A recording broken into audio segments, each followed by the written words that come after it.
Nakatapos lang namin manood ng Final Destination. Tapos, kayo mga nagre-review sa TikTok, ay nako, base sa isang fan na talagang follower ng Final Destination, anong masasabi mo? Tingin ko, mababasa ka taka dito. Tingin ko na hype lang. Kasi para sa akin hindi ako masyadong nasatisfy. If I'm going to rate it, siguro I think 6 out of 10 lang. Kasi iba yung panoorin nyo para doon sa mga new gen.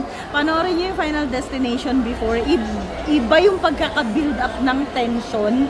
Rather than ngayon na parang masyadong, ewan ko if you agree? Oo, masyadong mabilis yung mga pangyayari. Parang ang bilis lang nung buong movie kasi parang sunod-sunod lang yung nangyari, di ba? Natin is smart mga mamaya.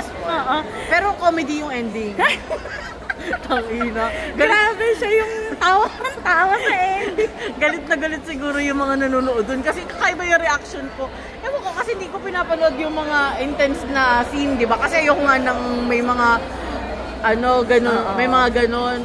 So, takip mata ako. Pero yung huli talaga, hindi ko na-escape kasi akala ko nakaligtas siya, di ba? Tapos ending biglang may realization.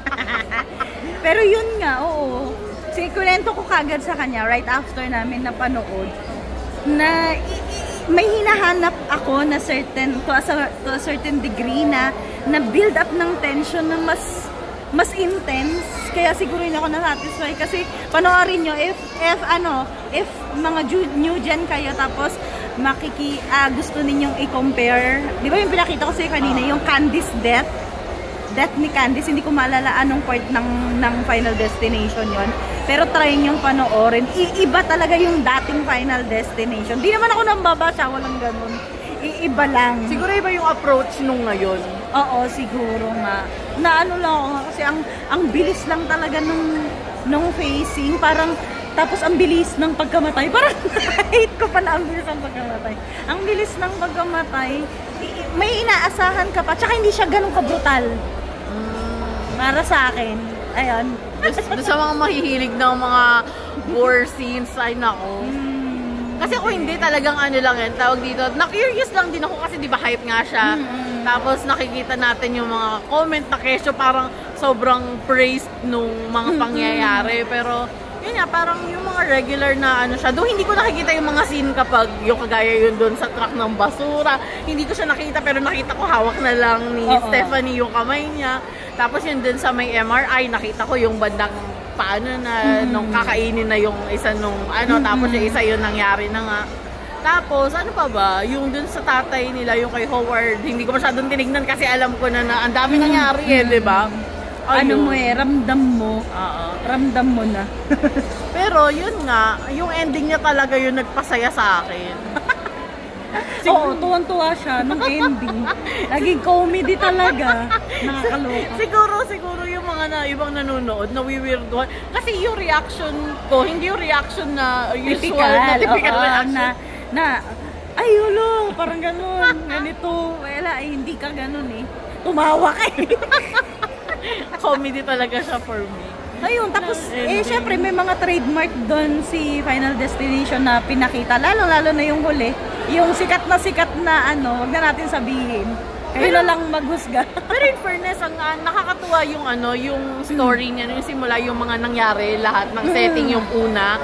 Maganda yung setting ng una. Pero yun nga, yung mga, alam nyo na yung kasunod nun na kailangan nilang sundin yung curse nung palabas. So, hindi siya ganun ka-effective sa kanya kasi nga napanood niya ever since. Ako first time ko lang may napanood na ng Final Destination. Kasi hindi ako nanonood talaga. Kasi hindi nga ako familiar. So, ito lang. Ako medyo fan ako ng mga ganun. Siguro depende rin talaga sa preference ng mga tao kung paano nila tatanggapin yung movie. Yun lang naman, honest lang naman din kami na para sa akin, hindi siya ganun ka-satisfying, kumbaga. Kasi nga, kung i-compare ko siya dun sa luma, medyo yun nga, hindi ganoon. Iba yung dati, para sa akin, iba yung build up ng tension dati. Yun, yung build up ng tension totoo. Kasi hindi ganun ka, yun nga, kasi parang ang bilis.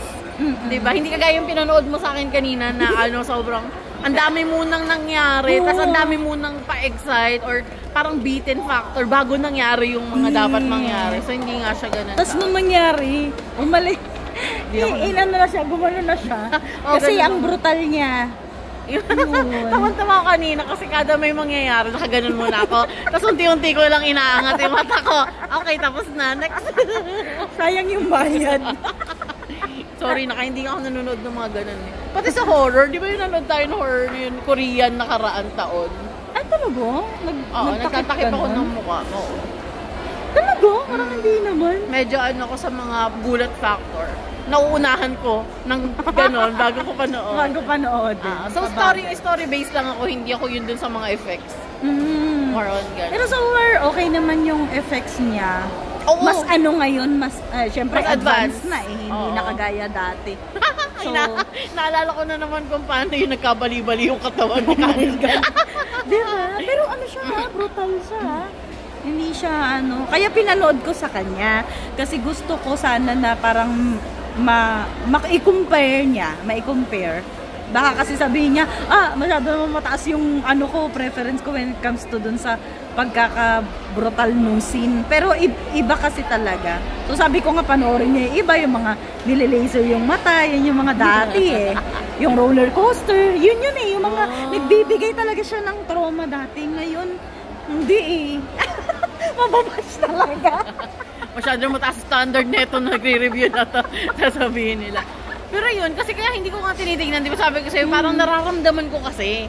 Kapag may mga ganung mga pangyayari, parang nararamdaman ko siya. So parang it's better not to see it kasi baka mamaya, maramdaman ko, parang ramdam ko sa katawan kapag may mga ganun. Gets ko naman. So, yun lang. So yun lang, panoorin nyo na lang, bahala kayo mag-judge. Tapos comment nyo dito. Mag-comment kayo kung ano yung tingin ninyo, kung mali ba yung pagkaka-appreciate namin dun sa movie. Sorry at saka po. kung natuwa din ba kayo dun sa ending. Sorry po. Kasi yun nga, parang tingin namin na hype nga kasi siya masyado. Madami kasi kahit kasi ako, na-excite talaga ako na panoorin. Kaya nga, nagkita kami. Kaya nagkita kami kasi parang ang hype niya. So, naku-curious ka, ano na nga ba? Pero yun, hindi naman disappointed. Hindi lang talaga sakto lang. Medyo lang. Ganon. Yeah. So yun, bahala na kayo. Manood kayo kung gusto ninyo. Subscribe, follow niyo siya sa YouTube. Tsaka dito sa TikTok, repost niyo to, ha? Oo. Baka sa susunod kasama na namin kayo. Charing! Bye! Bye-bye!